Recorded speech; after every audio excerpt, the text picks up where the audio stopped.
اقوام متحدہ میں پاکستانی مشن کے کانسلر جواد اجمل نے کہا ہے کہ پاکستان طویل عرصے سے دہشت گردی کا شکار ہے، علاقائی حریف کی سرپرستی میں دہشت گردی کا سامنا ہے۔ اقوام متحدہ میں دہشت گردی کے متاثرین کی ایسوسی ایشن نیٹ ورک کے آغاز پر پاکستانی کانسلر جواد اجمل نے خطاب کرتے ہوئے کہا کہ پاکستان کے پاس ٹھوس شواہد ہیں کہ جعفر ایکسپریس کے حملہ علاقائی حریفوں کی بیرونی معاونت سے کیا گیا۔ حملے میں 30 بے گناہ پاکستانی شہری شہید ہوئے۔ انہوں نے کہا کہ عالمی برادری کو دہشت گرد حملوں کے متاثرین اور ان کے خاندانوں کی حمایت کرنی چاہیے۔ دہشت گردوں اور ان کے سرپرستوں کو جواب دہ ٹھہرایا جائے۔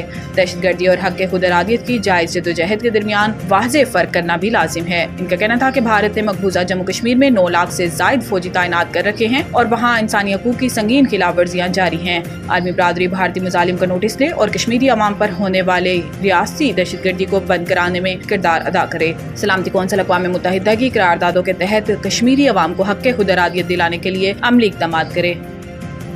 انسداد دہشت گردی عدالت نے 26 نومبر احتجاج مقدمات میں بانی P T I Imran Khan کی اہلیہ بشرا بی بی کو عبوری ضمانت میں 20 مئی تک توسیع کر دی۔ اے ٹی سی راولپنڈی کے جج امجد علی شاہ نے بشرا بی بی کی 26 نومبر احتجاج کے 29 مقدمات میں عبوری ضمانت کی درخواستوں پر سماعت کی۔ سماعت کے موقع پر تمام تفتیشی افسران موجود تھے۔ دوران سماعت پروسیکیوٹر سید ظہیر شاہ نے استغاثہ کی جانب سے ریکارڈ پیش کیا۔ بشرا بی بی کے وکیل فیصل ملک کی جانب سے تمام مقدمات میں شامل تفتیش کرنے کی درخواست کی گئی۔ وکیل صفائی نے استدعا کی کہ ملزمہ کو ان کے شوہر اور قانونی ٹیم کی موجودگی میں شامل تفتیش کیا جائے۔ جج امجد علی شاہ نے شامل تفتیش کرنے سے متعلق استدعا منظور کر لی۔ عدالت نے حکم دیتے ہوئے کہا کہ ملزمہ کو شوہر بانی P T I Imran Khan اور قانونی ٹیم کی موجودگی میں شامل تفتیش کیا جائے۔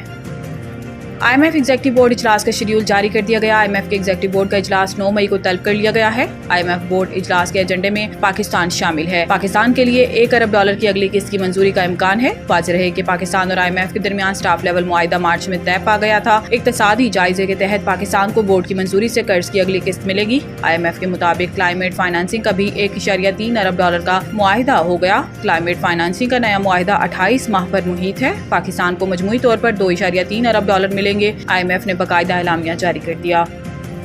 بھارت نے واضح کیا ہے کہ پاکستان کے لیے طویل المدتی ویزا اور آفیشیل یا سفارتی ویزا کی میعاد برقرار رہے گی، جبکہ دیگر کیٹیگری کے ویزے کی مدت آج ختم ہو جائے گی۔